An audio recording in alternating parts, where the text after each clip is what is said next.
live? Hello, Yeah, everyone. live. Another episode of Script2Screen Conversations.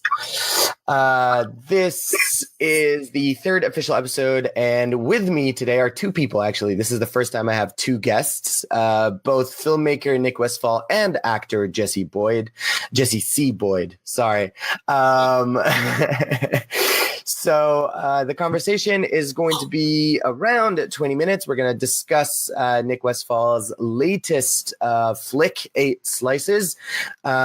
He is an independent filmmaker, but he has an interesting strategy as to how he makes his films, which is why I kind of wanted him on the show. Aside from the fact that him and I both graduated essentially from the same master's program, which is kind of how I met Nick. And then Jesse is the leading actor in Nick's latest film as well, which is a great film. I got the chance to see it because I'm awesome. No, because Nick wanted my opinion, my feedback, and a little bit of a review, so I got to see it. Anyway, let me give both Nick and Jesse the chance to kind of give us a little background as to how they got to where they are today before we move the conversation forward. So Nick, we'll start off with you, a little bit of background, and then we'll switch over to Jesse. Sure. I'm Nick Westfall. I wrote and directed this movie, 8 Slices, and my first movie was called Finding Home. It's on Amazon Prime right now. A little background. I was a elementary PE teacher for 6 years, decided in Brunswick County, where we shot the movie in North Carolina on the coast. And so we made Finding Home.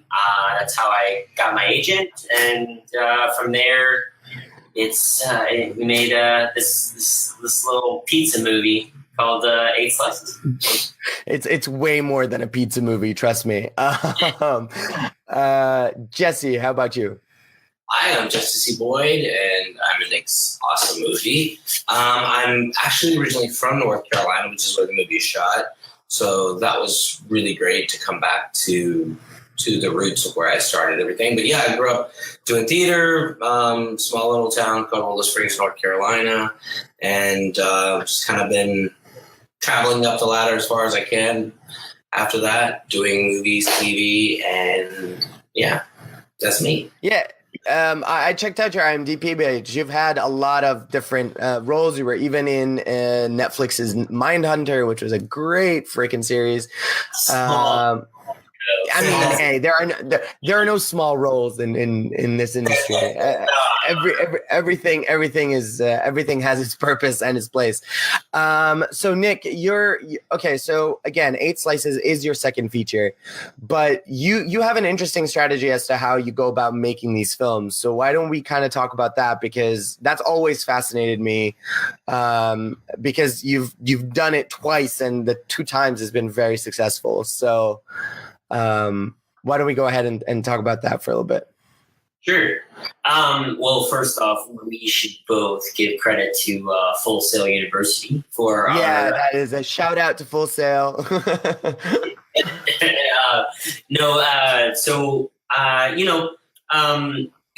way we approach a movie, my producer / wife, Amber Adams, is the way we approach the wife.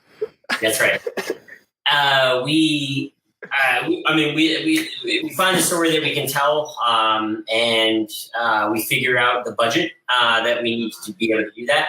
For this movie, obviously, we needed a much bigger budget than we had for Finding Home. It's an ensemble movie, and the cameras that I wanted to shoot on were not something we could shoot on with Finding Home. So so we did Kickstarters actually for both movies. The Kickstarter for 8 Slices helped us tremendously with housing the cast and crew in this monster beach house on Holden Beach, North Carolina. Shout out to Holden Beach, North Carolina. I think it was Southern Charm. Is that what the place is called or something like that? But yeah, so crowdsourced fundraising.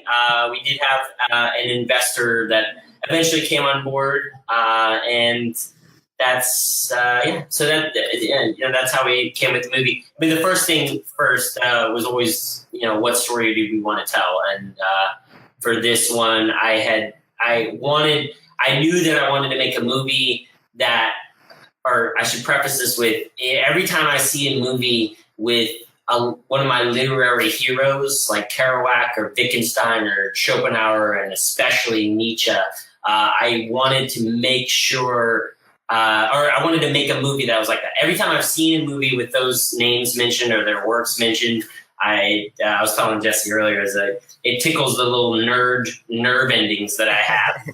So I thought that if I made a movie completely doing that there'd be a crowd of people that were like me, because there has to be more people than just me that like that. So yeah, I mean, I think for me that was one of the most fascinating things about the film, is that it wasn't just about these characters, but it was almost like these characters and their relationship with these people that were, again, like those big literary names. And again, the film is almost vignetted around quotes from these people, which is, again, it kind of puts this, that's why when you said it's a pizza movie, I'm like, no, it's much more than a pizza movie. Yeah. We're still figuring out the whole marketing thing, because it's philosophy of pizza. I mean, essentially is what it really boils down to. Somehow YouTube said that. It is a very philosophical pizza. Jesse, what was the experience like working on a film like this with a filmmaker and a writer like Nick? Yeah, what was it like? Hell, no, I'm just kidding. It was great, honestly. Like I said, for me, I'm from North Carolina, and to go back there, it was right after Christmas. I was already visiting my family there. It was nice to go to the beach. When I heard it's a movie that's going to be filming at the beach for a few weeks, I was like, well, yeah, I'm in for sure already. Let me get this game. But I said, let me see the script. Little did he know it was January. So the first day of filming, we were snowed in. So we didn't get to film for the first day. The whole place, never been to the beach with snow before in my entire life. And it's snowed. Dude, Holden Beach has never seen ice and snow before the way they saw it the first day of production. If there was something that could go wrong, or not wrong, but if there were a challenge or an obstacle that could come in our way, it came in our way to make this movie. But in the form of frost. Yeah. I mean, like this is something that I keep telling my students all the time. Like, you can do pre-production for 5 years, and there will still be something that could happen on set that you did not foresee or you did not see coming. So you can never be too much, too prepared. I think that it was a fortunate thing because we are an ensemble cast. And we were all in that house along with a lot of crew and people. It was a big, big, big mansion with all of us there. But because of that time, we all immediately had to kind of start spending some, I want to say, quality time together. Yeah. Where we all had to be stuck in this scenario where we really got to get right into the groove before we actually started filming. So I think it was a blessing. And your character is kind of like an anti-hero here. He's not necessarily a hero in the in the typical sense, because you do end up, I don't want to spoil anything, but you do end up wanting to punch your character in the face at one point. What was it like taking on a role like that? Because I hear it from a lot of people. They like the more complex the role, or like from actors, like the more complex the role, the more appetizing the character looks. So is that how it applies to you as well? Absolutely. And for this character, like, I immediately knew who it was. So I had already had like an idea once I read this script. I was like, I have so many inspirations already for this because of this YouTube world, because of this world, the show I'm on, Day 5. We went to the Streamies in 2016, and I went there and I had no idea who these people were. And it's for awards for streaming. The kid who's on the show was like, oh my God, this is like the Oscars for him. He was obsessed. So I immediately was like, who are all these people? I've never even seen one of them. So I did research afterwards because I was like, I want to know. And so I had a lot of inspiration right before I started filming with this in, early 2018, right? Yeah. For that. But also I knew I wanted to go into it with a detachment to all these people that I was working with, because I had to have a very detached sense, which was the hardest part, because I fell in love with each one of these cast members so fastly. They were just the greatest people. And I know you say that about everything, but it's like they really, truly, we had like the best time. And so that was a tricky part, was balancing, giving them the time to be like hanging out with them, but also keeping a little bit of myself at bay during the production. So, Nick, what was it like directing an ensemble cast? Because I mean, directing in general, directing is quite challenging, especially when you're the writer of the film as well, because you're literally, I mean, you can't be more exposed at this point, like between the writing and then putting it on screen. So what was it like working with an ensemble cast? Because it is very different than your first film, right? Because I mean, your first film, you pretty much had a leading protagonist with, with their story. This one, it seemed like everybody had a story to tell here, and they're all so varied and so different, which is what makes the film so good. So what was it like taking that on as a filmmaker? Well, with the way I approach acting, or the way I approach directing, is going to acting school first, because you have to learn how to talk to actors. You talk to actors in a different way. You talk to normal people. But honestly, you go to acting classes as a director. You go to acting classes to learn how to talk to these actors and to make adjustments to performance and all that. But the main thing that I learned is actually I learned from my wife, Amber, that a good director allows the actor to do their job, and you give them the platform to do that. Obviously there was a specific, specific way we were going to shoot the movie that required a lot of the, technical aspects to it. But honestly, directing the ensemble cast was very easy, because we casted really great and actors that are great people beyond their talent. And I have to agree with you on that, because the cast was absolutely superb. And I think I mentioned that in the review I sent you. Not to mention that the cinematography was also beautiful. I mean, like you're literally stuck in this pizza shop for the majority of the film, and it's like the most fascinating location in the world because of the way you guys shot the film. Brad Walker for lensing the whole movie, did a great job. Absolutely. And Petroni's Pizza, one of the caveats in shooting in that beautiful pizza restaurant was that John Petrone, who plays Silent Petrone in the movie, or Kafka in the movie, he is the owner of this place. And one of the caveats of shooting there was that we had to make a movie that his 3-year-old could see. So it was a very clean movie that I think that we said it's not a PG movie, but a family-friendly movie with edge. With edge. You know what? But see, I think this was one of the things as to why I like the film so much, is because it was very refreshing to see a clean movie with a lot of heart. We lack these in cinema right now. I think the cinema's so, the box office is so populated by the superhero genre, or like action flicks, or dark movies, that I feel like movies like this now have a need, and there's a need for films like this. So hey, good for you. Well, the one thing, there are two things to that. We titled the movie 8 Slices because we knew that it would be on the top of every distributor's list. And also, too, we're premiering at Coop. Thank you. We approach things from the business and the artistic side. But, even at this premiere that we're doing in Cucalores Film Festival in North Carolina in November, we're the first movie that's listed because we have the number 8, rather than right. So that was it's a very intentional choice to be able to do that. And then when you make it family friendly, distributors open it. I mean, it's a 4-quadrant movie, right? Everybody can see it. And honestly, one of the best things that happened out of this movie is when we submitted it to get our Dove seal of approval, which is like a Christian family organization, which is actually like the way they rate movies is harsher than the MPAA.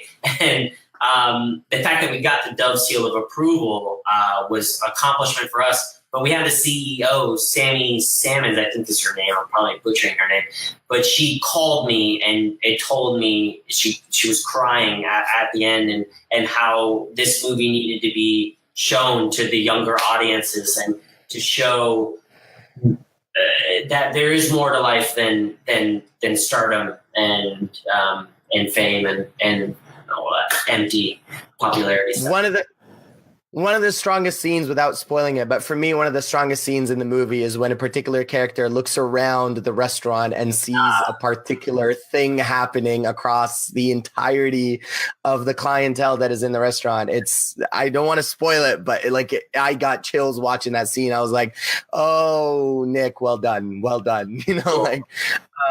So real quick, what are the future plans now? Because 8 Slices is I mean, as a film, it's done, but its path is still a long ways ahead, hopefully. But as apart from 8 Slices, what are your plans, Nick? And then Jesse, what are some things that we can look forward to seeing from you as well?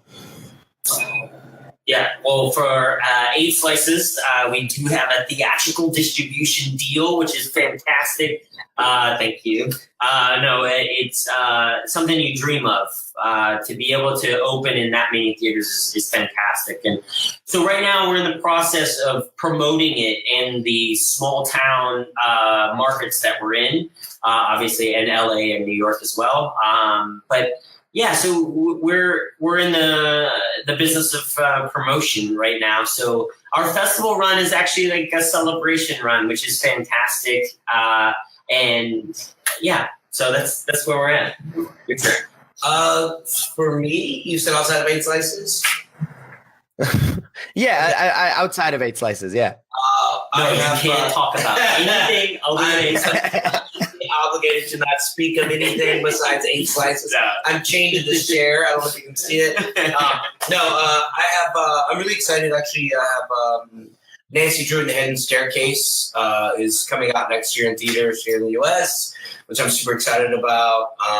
Really great with Sophia Lillis. It's going to be really fun, female-powered, edgy. Great. Also, another. Didn't even realize they were making another Nancy Drew, but okay. It's going to be the only one that matters. So that's the thing. Okay. You know what? It really is such a good script. When I read it, I was like blown away. And it's a female director and a really strong Howard cast. So I'm really excited about that. I've got Highwaymen coming out on Netflix next year, which is the Bonnie and Clyde story. And I know I'm missing stuff. Got 8 Slices. And then I just really shot a really great movie called Avalanche, which is based off the documentary Hands on a Hard Body, which is a tragic story. Which also has Colin Moss, who is the lead in Finding Home. Yeah. Cool. Look at that. Worlds colliding. They have actually worked together. Jesse and Colin Moss have worked together a couple times now. It's happened Leonard in 3 times. Wow. We keep getting in the same movies. It's great. We need to find a way to get 8 Slices to Lebanon. This is gonna be my next mission, is to try to see which distributors in Lebanon would be interested in grabbing hold of this film and bringing it here. Because if you think the whole stardom thing is affecting the US, you should come and see it in Lebanon. It's even worse here. Everybody's an influencer in this country. It's like everybody's all of a sudden become an influencer in this country. It's ridiculous. Well, I mean, I'm super excited again. Like for me, seeing a classmate of mine who's also become a friend of mine, being a successful, and then doing the hard work and getting it done and getting their work out there is absolutely awesome, which is why I wanted to have this conversation with you. And Jesse, it's always fun meeting actors and specifically actors that support independent filmmakers and love being a part of film. So I want to thank you both. We do have to end the show now, but I can't wait to have you guys back again once the theatrical release is out. We can actually fully talk about the movie then, and probably have a longer conversation. So thank you both for joining me today. Awesome, Alan. Thank you so much. And Script2Screen, you guys are awesome. Thanks. All right, guys. We'll see you next week for another episode of Script2Screen Conversations. Take care. Bye. See you, buddy.